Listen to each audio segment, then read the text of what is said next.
ہم مائیں، ہم بہنیں، ہم بیٹیاں، قوموں کی عزت ہم سے ہے۔ اس نغمے کو شاید پاکستان کے سبھی لوگ پسند کرتے ہیں، لیکن کیا اس صنف، جسے صنف نازک بھی کہا جاتا ہے، کو پورے حقوق حاصل ہیں؟ کیا اسے کام کرنے کا حق، اور کام کرتے ہوئے کیا عورتوں سے بہت زیادہ طاقتور مرد ان سے امتیازی سلوک رواں نہیں رکھتے؟ عورتوں کو کام کا حق تو ہے، کیا اسے تسلیم بھی کیا جاتا ہے؟ بہت سے سوالیہ نشان، مگر جواب شاید ایک کا بھی نہیں۔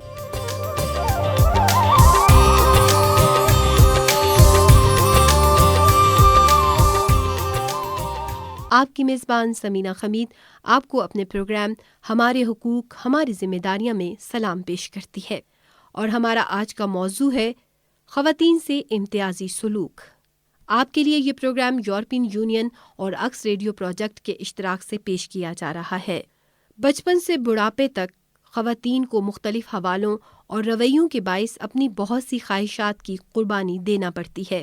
کبھی وہ خود سے اپنوں کے لیے قربانی دیتی ہیں، تو کبھی زبردستی ان سے ان کے بنیادی انسانی حقوق چھین لیے جاتے ہیں، اور اسی کا نام ہے امتیازی سلوک۔ پاکستانی معاشرے میں خواتین کو بہت کم حقوق حاصل ہیں۔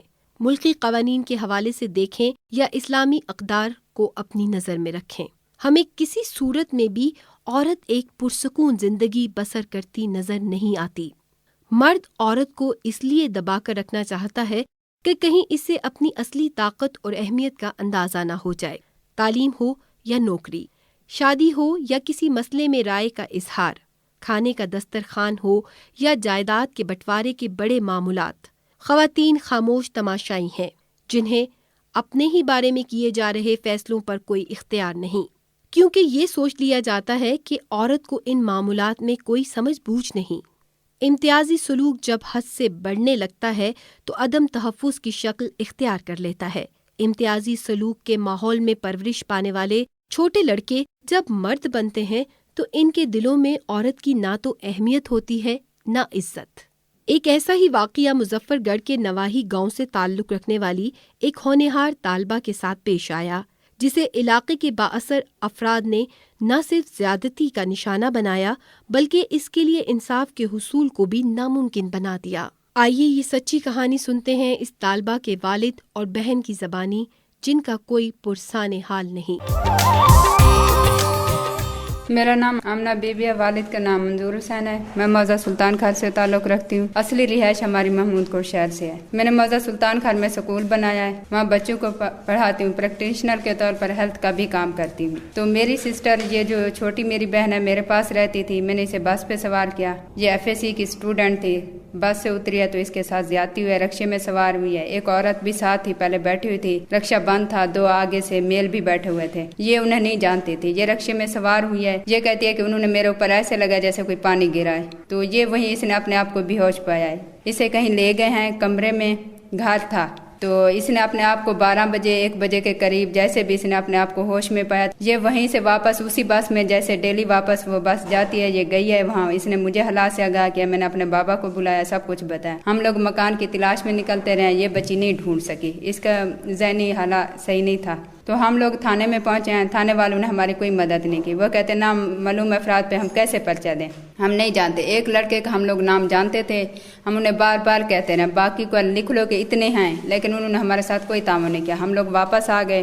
وہ سب یہ ہے، ان لوگوں کے پاس پیسہ، وہ جتنی کی عزت لوٹ لیں وہ پیسہ دے دیتے ہیں، وہ کہتے ہیں پیسہ لے لو اور کچھ نہیں، آگے کوئی نہیں چلا۔ آج تک جتنے بھی اس ایریا میں کیسز ہیں کوئی آگے نہیں چلا۔ ہم لوگ وید شخص ہیں، اپنی عزت کے بچاؤ کے لیے ہم لوگ آگے نکلے ہیں، تو انہوں نے ہمیں بے غیرت بھی کہا ہے، ہمارے راستے بھی بند کیا، ہمیں بہت روڑے اٹکائے ہیں۔ تو اس کے باوجود ہم لوگوں نے بہت کوشش کیا ہے۔ پولیس نے DNA ٹیسٹ اور یہ جو ایگزامینر ملتان کا آنے والا تھا، پولیس نے اس کے آنے سے پہلے 2 بندوں کو بے گناہ لکھ دیا ہے، جبکہ ادھر ضمانتوں کی درخواست دائر ہوئی ہے۔ تو جج نے DNA ٹیسٹ اور دوسری آنے سے ایگزامینر ٹیسٹ آنے سے پہلے اس نے بھی ضمانتیں منظور کر لی ہیں۔ ہم لوگوں نے پھر اس کے لیے ہائی کورٹ بلکہ ملتان لوگ ہم نے دائر کیا ہے، تو ادھر بھی ابھی تک انہوں نے 1 ماہ کی مہلت دی تھی، یہ سیلاب وغیرہ آ گیا ہے، تو کرائم برانچ میں درخواست ہماری درج ہوئی ہے، اس کی ابھی تک آ گیا، ہمیں ابھی تک نہیں ہوا کہ انہوں نے ہمارے حق میں کیا لکھا ہے۔ یہ دل دہلا دینے والے حقائق آپ نے آمنہ بی بی کی زبانی سنے۔ آمنہ بی بی مظفر گڑھ کے نواحی علاقے سے تعلق رکھتی ہے اور اپنی چھوٹی بہن کے ساتھ ہونے والے انسانیت سوز واقعے کے بارے میں اس کا کہنا ہے کہ پڑھائی لکھائی بھی انہیں انصاف دلانے میں ناکام رہی ہے۔ تعلیم کا کوئی ہمیں فائدہ نہیں ہوا، اس سے تو ہم لوگ جاہل ہوتے، باہر نہ نکلتے تو آج ہمارے پاس یہ وقت نہ آتا۔ آج یہ بچی باہر نکلتی ہے تو لوگ اس پہ انگلیاں اٹھاتے ہیں۔ میرے باپ کا جو وزن تھا 1 من 10 کلو تھا، آج بھی اس کا وزن 65 کلو ہے، تو ہمارے اوپر بہت زیادتی ہوئی ہے۔ وومن سینٹر والوں نے ہمیں وکیل بھی دیا ہے، جتنی ہو سکی انہوں نے کیا ہے، لیکن جب تک وکیل پیش ہوتا تھا، جو کچھ بھی ہوتا تھا، پولیس آگے سے رپورٹ صحیح بناتی، جب شروع سے کیس ہی غلط تھا، شروع سے پولیس نے جو اپنی قلم پیسے کے نوک میں رکھی ہے، تو کیسے آگے چل دے۔ فرزانہ اپنے ساتھ ہونے والی ناانصافی کے بارے میں کہتی ہے، میں صرف اتنا کہنا چاہوں گی، اگر اس معاشرے میں کوئی ہے جو بھی میری عزت کا بدلہ مجھے دلوا سکے تو واقعی مجھے دلوائے، اور میں ہائی کورٹ میں اپنا بیان دینا چاہتی ہوں۔ میرے والدین کے پاس اتنا کچھ بھی نہیں ہے کہ وہ مجھے والدین میں فلڈ ہے، جس کی وجہ سے ہمارا کچھ بھی نہیں بچا۔ 9 ماہ تو میرے والدین میرے ساتھ رہے ہیں، لیکن کتنا عرصہ وہ میرے ساتھ رہیں گے؟ فلڈ کی وجہ سے کچھ بھی نہیں بچے، میرے والدین اب افورٹ اتنا زیادہ نہیں کر سکتے۔ بس میں صرف اتنا کہوں گی کہ میں لاہور سپریم کورٹ میں میرا کیس دائر کروں، اور میں وہاں پر جا کر اپنا بیان دینا چاہتی ہوں اور اپنی عزت کا بدلہ ان سے لینا چاہتی ہوں۔ میں ان کا والد ہوں، میرا نام منظور حسین ہے، والد یار محمد، میرا شہر محمود کوٹ میں گھر ہے۔ یہ میری بچی اکیڈمی بنائی ہوئی ہے سلطان خار میں، یہ بچی میری چھوٹی وہیں رہتی تھی، فرزانہ منظور۔ یہ سکول میں پڑھنے آئی ہے، ان لوگوں نے بدماشی کی ہے، نشہ دے کر میری بچی کے ساتھ بہت زیادتی کی ہے۔ یہ 5 آدمی ہیں، میری 70 سال کی عمر ہے، میں بوڑھا آدمی ہوں، مجھے انصاف چاہیے، ادارہ دلوائے، کوئی خدا کی طاقت مجھے دلوائے، مجھے انصاف چاہیے۔ ان لوگوں نے میرے ساتھ بہت زیادتی کی ہے، اور علاقے میں انگلیاں اٹھا کے کہتے ہیں اسی کی بیٹی کے ساتھ تو 5 آدمیوں نے زیادتی کی ہے، میرا ان لوگوں نے جینا حرام کر دیا۔ اچھا فرزانہ، آگے کا کیا سوچا ہے آپ نے؟ آپ اپنی پڑھائی جاری رکھیں گی؟ وہ تو قسمت کی بات ہے، فی الحال تو میں نے جو سبجیکٹ رکھے ہیں وہ ڈبل میتھ اور اکنامکس رکھی ہیں۔ یہ کافی اس کے ڈبل میتھ کے شعبے زیادہ ہوتے ہیں، ہم دیکھیں کہ کیا ہوتا ہے۔ فی الحال تو جو اپنی خواہش ہے وہ بینک میں جانے کی ہے، جو آج کل کے حالات وغیرہ ہیں اسے دیکھیں، پتہ نہیں کیا ہوتا ہے۔ لوگ تنگ کرتے ہیں، پریشان تو نہیں ہو جاتی؟ کافی زیادہ انگلیاں اٹھاتے ہیں۔ آمنہ، آگے کے بارے میں کیا سوچا ہے؟ سرائکی میں ہماری مثال ہے، مونڈ صحیح ہوتا ہے کیا کر سکتے، جر والے سارا مونڈ صحیح ہے تو اصل لوگ اپنے آپ کھیر کو خراب کروں، کوئی فائدہ نہیں۔ ہم لوگ جینے کے ویسے قابل نہیں ہیں، کیا کریں؟ یہ دھاگا تو نہیں ہے کہ اسے توڑ دیں، زندگی تو اللہ تعالیٰ نے بنائی ہے نا۔ اب ہم لوگ اس کی تعلیم نہ کروائیں، اسے معاشرے میں کون لے گا؟ اس کے پاس ایجوکیشن ہوگی تو یہ آگے چل کر اپنا مستقبل بنائے گی۔ خواتین کے حقوق، تحفظ اور امپاورمنٹ پہ بہت سی باتیں ہوتی ہیں، بہت سے کام بھی ہوتے رہتے ہیں، لیکن فرزانہ، آمنہ اور منظور حسین جیسے کتنے ہی لوگ ہیں جو اپنے خلاف ہونے والی ناانصافی پر آواز تو بلند کرتے ہیں، پر انصاف تک رسائی حاصل نہیں کر پاتے۔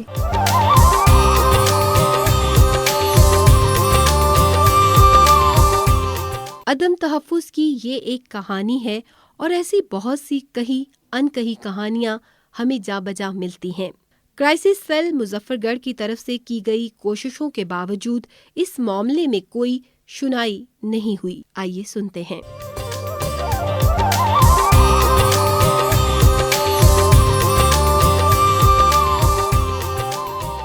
فرزانہ کے ساتھ ہونے والے اس واقعے کے حوالے سے مظفر گڑھ ویمن کرائسس سینٹر نے اپنے طور قانونی اور اخلاقی مدد کافی حد تک فراہم کی ہے۔ اس سلسلے میں سینٹر کی مینیجر ہنا گوندل سے بات چیت کے دوران مجھے معلوم ہوا کہ انصاف کے حصول کے لیے کاوشیں ابھی تک جاری ہیں۔ تو ہے پروسیجر کے تحت چل رہے ہیں یہ لوگ، ہم نے بھی ہائی کورٹ میں کروایا ہے، ہائی کورٹ میں کیونکہ لائر ہم نے پرووائڈ کیا تھا، تو کوشش ہماری یہی تھی، 8 کے 8 لڑکے ہم نے یہاں پہ اریسٹ کروا لیے تھے، تو ظاہر ضمانت تو ہر ایک کا حق ہے، اس میں ہم نہیں کر سکتے، لیکن ہم نے اس کو بھی کنٹیسٹ کیا، اپنے لائر کو ہم نے کہا کہ آپ ان کی جو ہے کوشش کریں کہ خارج ہو جائیں، تو 2 کی تو ہو بھی گئی تھی خارج، اور پھر ان کی جو ہے ایکسیپٹ ہو گئی۔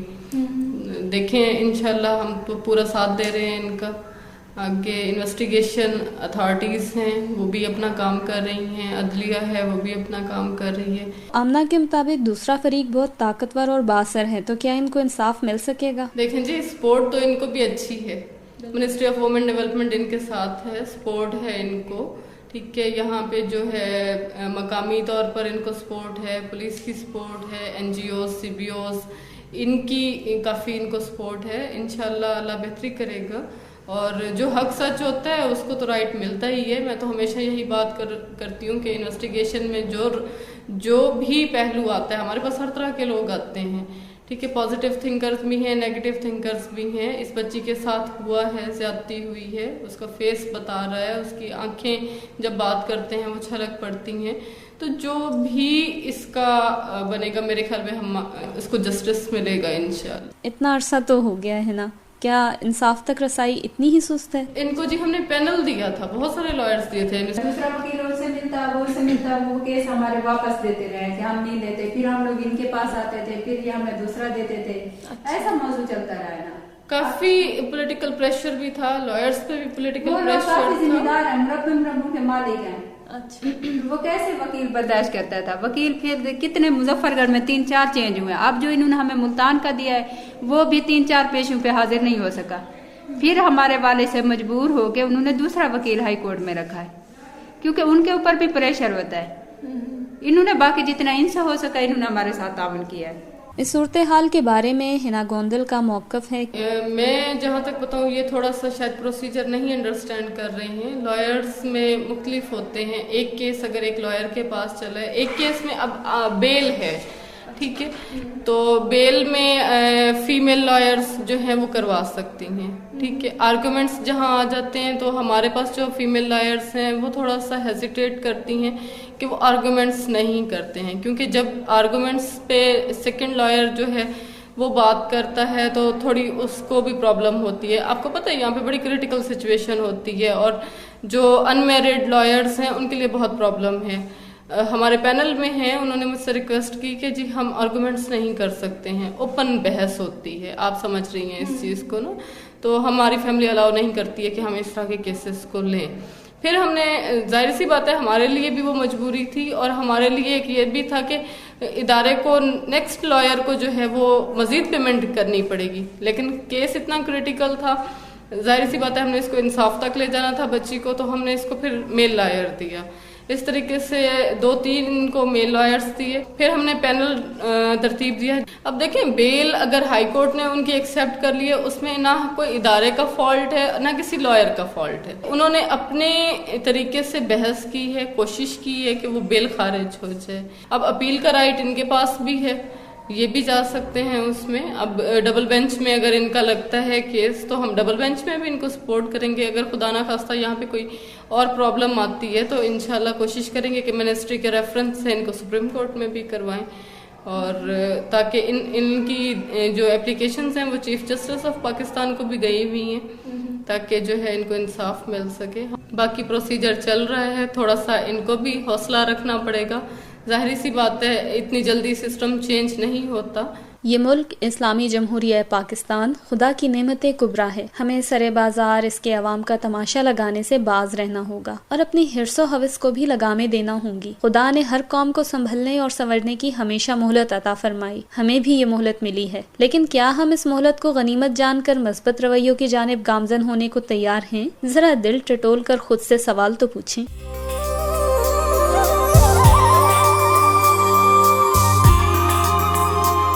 سامعین، اکس ریڈیو پروجیکٹ کا یہ پروگرام ملک کے 4 صوبوں میں سنا جاتا ہے. آپ کو بتاتے چلیں کہ تمام صوبوں میں عوام کی رہنمائی کے لیے معلوماتی سینٹرز قائم کیے گئے ہیں جہاں سے آپ مفت معلومات حاصل کر سکتے ہیں. ان میں شامل ہے سندھ میں انفارمیشن اینڈ ریفرل سینٹر مارفت rural development organisation coordination council RDOCC، میتھولو روڈ نست ساگر ہاؤس کوٹ کی.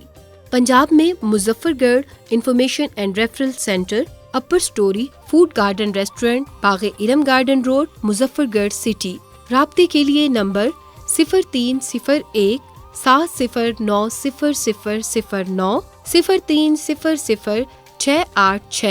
9185 0300 6371 بلوچستان میں نصیر آباد human rights forum referral centre مخالف سوشل ویلفیئر آفس گجر محلہ وارڈ نمبر 3 ڈیرہ مراد جمالی. ان سینٹر سے آپ اپنے لیے ہر قسم کی رہنمائی حاصل کر سکتے ہیں. آگہی کے اس سلسلے کو جاری رکھیں گے. اگلے پروگرام تک کے لیے اپنی میزبان سمینہ خمید کو ایگزیکٹو پروڈیوسر تسنیم احمد اور اکس ریڈیو پروڈکشن ٹیم کے ساتھ اجازت دیجیے. اللہ نگہبان.